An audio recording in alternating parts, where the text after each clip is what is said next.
Nah, jadi guru sama sekali tidak menuntun para murid ini mengikuti jalannya guru. Tidak. Tidak. Setiap orang punya jalan sendiri. Guru hanya menuntun. Mencoba menuntun dari belakang, hanya mencoba memegang tangannya agar tidak jatuh. Dia belajar berjalan. Nah, ketika sudah mampu berjalan, dia lepas sama guru. Dia akan berjalan. Guru hanya mengatakan, nih kamu ke sana. Nah, ya.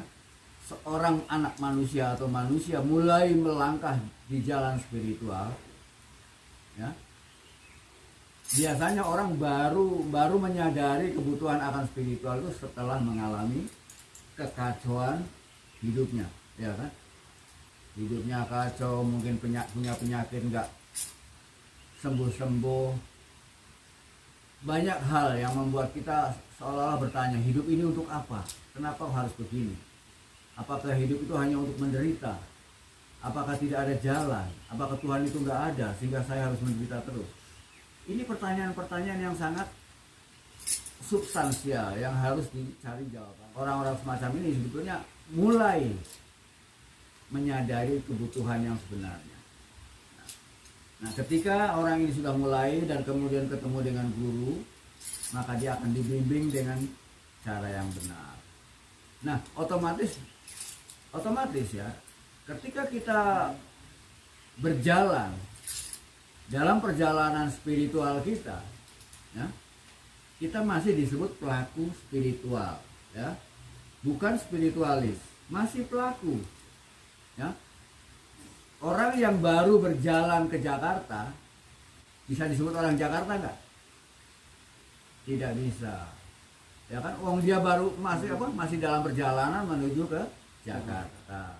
Sekalipun sudah sampai Jakarta pun belum bisa disebut orang Jakarta, kecuali kalau dia sudah hidup lama di sana, mengetahui setiap sudut dari kota Jakarta dan bisa menjadi pengantar yang baik untuk menjelaskan tentang Jakarta, nah, baru disebut orang Jakarta. Nah, ketika kita melakukan perjalanan untuk mencapai tujuan kesempurnaan tadi, otomatis kita akan mengalami banyak hal, ya. Kita akan mendapatkan banyak anugerah, ya. Kita akan mendapatkan banyak keajaiban. Tiba-tiba kita bisa menyembuhkan orang, tiba-tiba kita bisa membaca pikiran orang, tiba-tiba kita bisa melihat masa depan orang, ya kan? Akhirnya kita punya kemampuan-kemampuan. Dan ketika kemampuan-kemampuan kita ini pada akhirnya dibutuhkan orang, ya kan? Ya, akhirnya kita terus-menerus sibuk dengan anugerah-anugerah tadi. Itu kan sebetulnya hanya mainan-mainan yang diberikan sebagai hadiah dalam perjalanan kita, ya kan? Nah, kemampuan-kemampuan inilah yang disebut dengan supranatural, ya, supranatural, kemampuan yang di luar kemampuan fisik. Nah, sehingga bisa menyembuhkan orang, bisa melihat masa depan orang, sehingga bisa meramal, bisa membaca pikiran orang, bisa menyembuhkan, bisa juga menyakitkan. Pada akhirnya dia senang bermain-main dengan hadiah-hadiah itu. Akhirnya dia mendapatkan uang dari sana, kemudian terlena di sana, sibuk di sana. Akhirnya lupa pada tujuan utama. Mereka sibuk di sana. Bahkan mereka saling bersaing antara satu dengan yang lain untuk berebut pasien. Paranormal yang satu bisa menjelekkan paranormal yang lain dalam rangka untuk mendapatkan pasien lebih banyak. Nah, akhirnya mereka hanya menyibukkan diri di sana. Ya itu pun nggak salah, mendapat hadiah, masa nggak dinikmati, ya kan? Nah, salahnya dia lalai pada tujuan utama, gitu kan? Makanya dalam perjalanan kita harus tetap eling lan waspada. Artinya ingat pada tujuan utama, ya? Tapi kita tetap harus menikmati perjalanan, ya? Perjalanan harus kita nikmati, bukan fokus pada tujuan, tapi fokusnya pada perjalanan. nikmatilah perjalananmu, tapi jangan lalai dengan kesenangan-kesenangan sesaat yang kita dapatkan di perjalanan. Sampai naik kereta mau Jakarta, nah, kalau sampai naik kereta mau ke Jakarta, ya, pikirannya hanya Jakarta terus, perjalanan sampai membosankan nggak? Membosankan. Padahal semua pengetahuan kita yang kita dapatkan dalam perjalanan spiritual bukan di kiblat. Semua kisah yang kita dapatkan itu ada dalam perjalanan. Kalau sampai fokusnya pada kiblat, wah sampai nggak dapat apa-apa. Begitu sampai Jakarta ditanya, gimana tadi ceritanya di perjalanan, ada kisah-kisah yang menarik kok? Nggak ada, membosankan. Nah itu gitu kan. Jadi nikmatilah perjalananmu, sehingga di sana kamu mampu menikmati perjalanan itu menjadi lebih indah sekali. Apalagi kalau dalam perjalanan itu ketemu sama orang yang pas, ya kan? Sehingga kita bercerita sampai wah, begitu sampai kadang-kadang sampai loh cepet sampai ya, syukur tekan.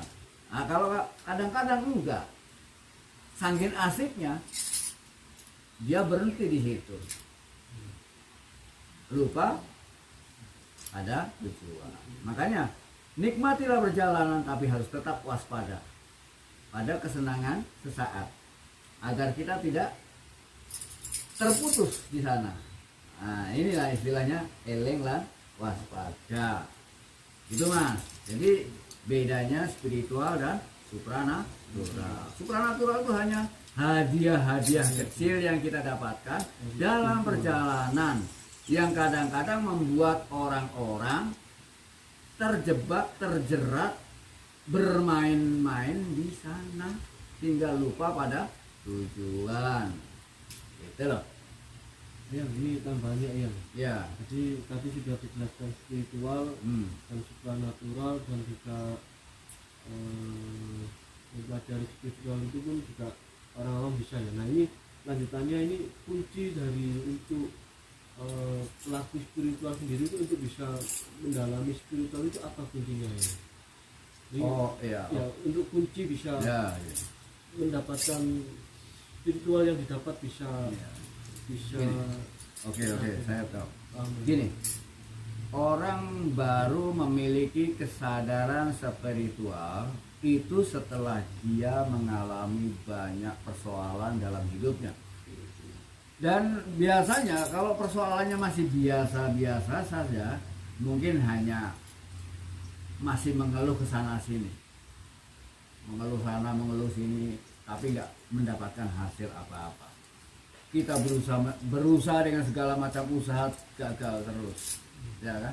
Itu katakanlah buntu, semua jalan seperti nggak ada. Nah, orang-orang yang semacam ini,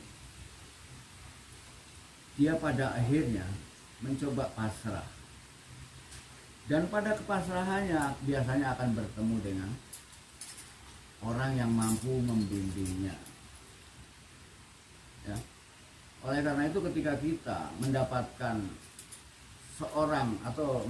seorang guru yang bisa membimbing, mungkin setiap orang sebelum mendapatkan guru di dalam pikirannya tuh sudah ada semacam prastruktur, ya. Tahu prastruktur? Prastruktur itu artinya semacam pikiran, ya, semacam pikiran yang sudah kita susun terlebih dahulu sebelum dilaksanakan. Artinya andai saya misalnya nanti butuh seorang guru saya harus begini, harus begini, harus begini. Saya ingin cari guru yang seperti ini. Jadi seolah-olah kita sudah punya idealisme tentang guru, kan. Gitu. Boleh, manusia boleh ya. Kita boleh menggunakan pikiran guru yang benar harus begini, harus begitu. Nah, tapi begitu diperoleh seorang guru seperti apa yang kita idealiskan, ya kita harus berperilaku seperti mayat. Syarat menjadi seorang spiritualis itu artinya harus belajar menjadi mayat. Ya. Jadi orang yang sedang mengalami kacau itu anggap orang yang sedang sekarat. Ya. Orang yang sekarat, mati tidak, hidup pun tidak. Ya. Oleh karena itu agar ada keputusan, kalau mau mati mati, kalau mau hidup hidup. Nah, di sanalah harus ada kepasrahan. Sehingga sampai harus betul-betul mati, gitu kan? Karena yang harus dimatikan apa? Yang harus kita matikan adalah pikiran kita. Ya. Orang-orang yang sedang mengalami kehidupan, mengalami kesulitan hidup, Tuhan bilang,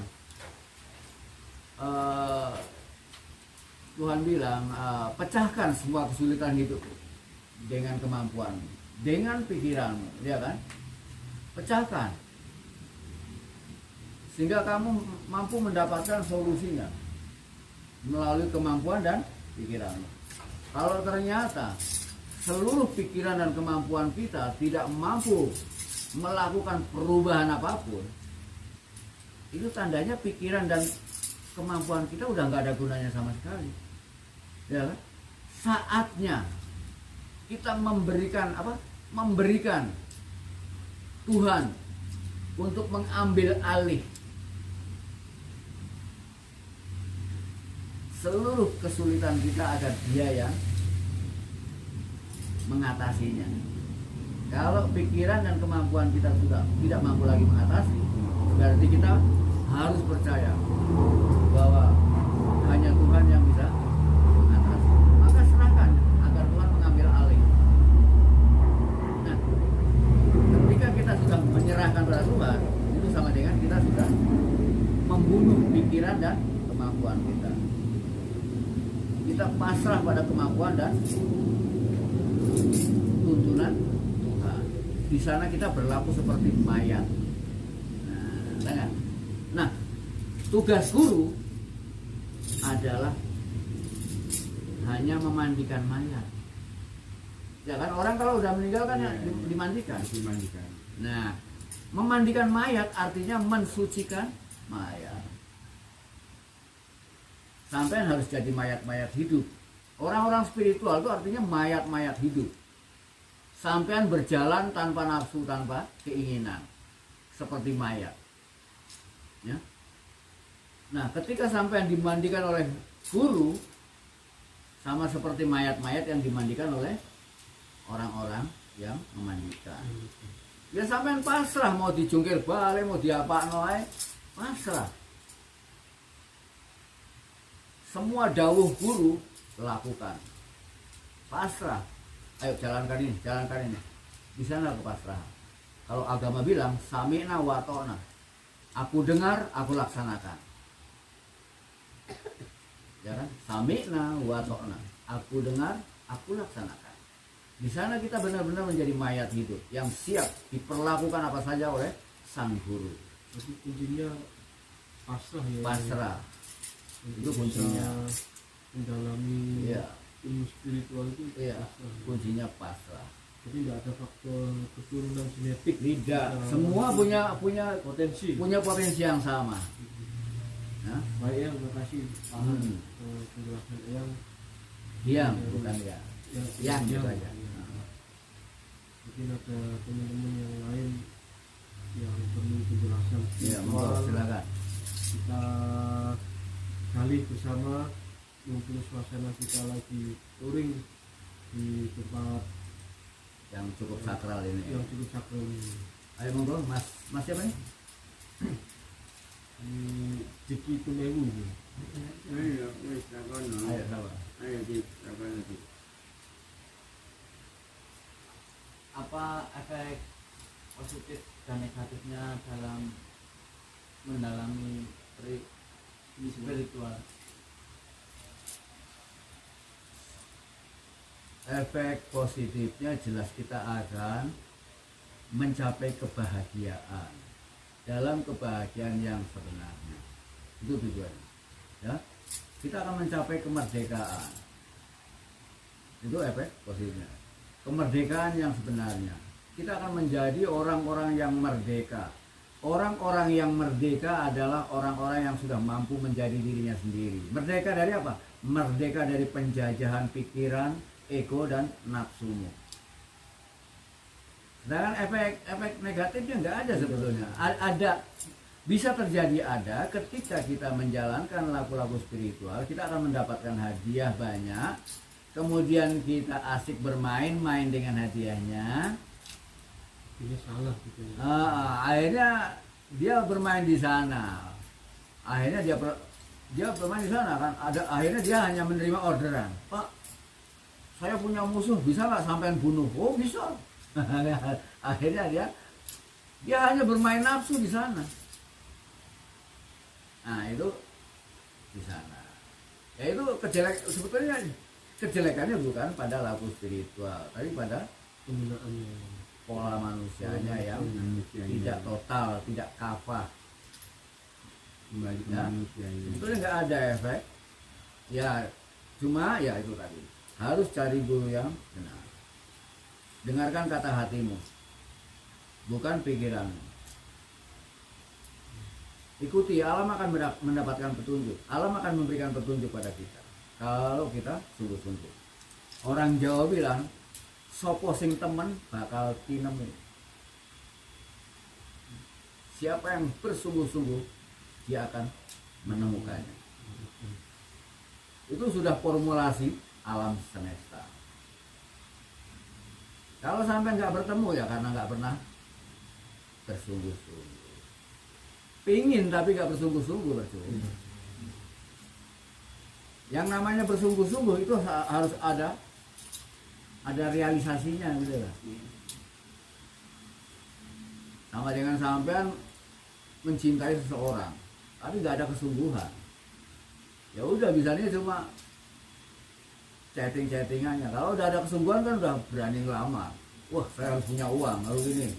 Coba tanya sama orang tuanya, Pak ini sudah ada punya belum? Nah ini namanya realisasi dari kesungguhan. Dalam segala hal pun kita harus tunjukkan kesungguhan itu lewat laku, bukan niat saja. Bahkan niat itu dihilangkan. Jangan ada niat apa-apa, tapi lakukan secara spontan. Karena seringkali yang kita lakukan dengan niat, cobaan akan